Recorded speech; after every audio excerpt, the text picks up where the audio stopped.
Hey everyone. Um, my research project is going to be about Charles Grandison Finney, and I'm calling it "Bolstering the Republic Through Christian Progressivism." And Charles Grandison Finney was part of the so-called Great Awakening. Some people claim that he was probably the leading figure of it. And the thesis really of my research is mainly going to focus on how Charles Grandison Finney helped improve abolition, since during the antebellum period that was the biggest improvement effort at the time.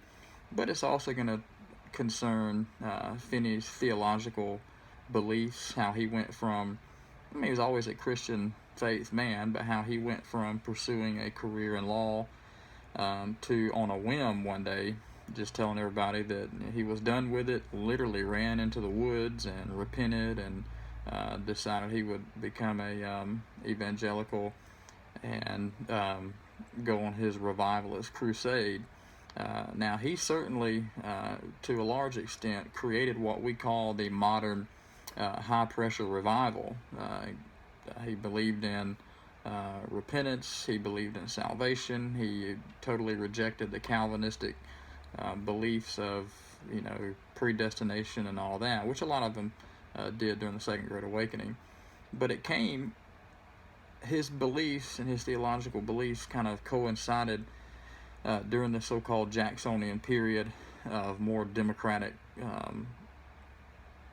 government, and the average man, really the average man at that time, being able to be a part of affecting this country as far as voting and things like that. It coincided with all types of improvers and reformers, the abolitionist movement, the temperance movement, the women's rights movement, and Finney did a good job of using theology and Christianity to attack these injustices in America, whether it was poverty or alcoholism and the negative effects that substance abuse has on families, and certainly the greatest sin, as he called the institution of slavery, because he believed that any person, regardless of their race or gender, had the ability to have a relationship with God. And certainly, if they were held in bondage, that was kind of preventing them from being able to have free will in their own life. And a part of that free will was their ability to, worship God and have a relationship with God.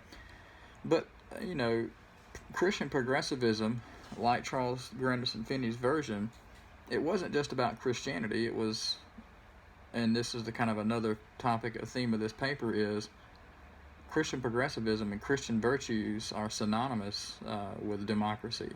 A lot of our democracy and our democratic benefits that we enjoy came from our theological backgrounds, whether it was slavery or women's rights or temperance or poverty or whatever it was. Even people who were non-believers have benefited from this version of Christian progressivism. I look forward to doing this research and sharing it with everybody.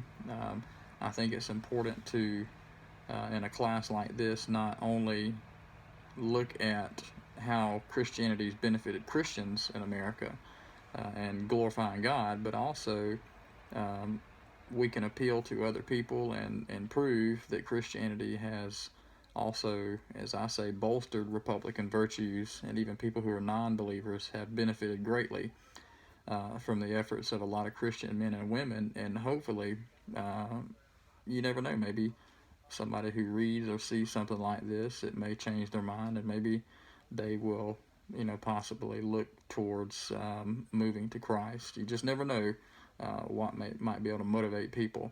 But certainly, it's also something, as far as studying history, we should respect as part of this nation's past.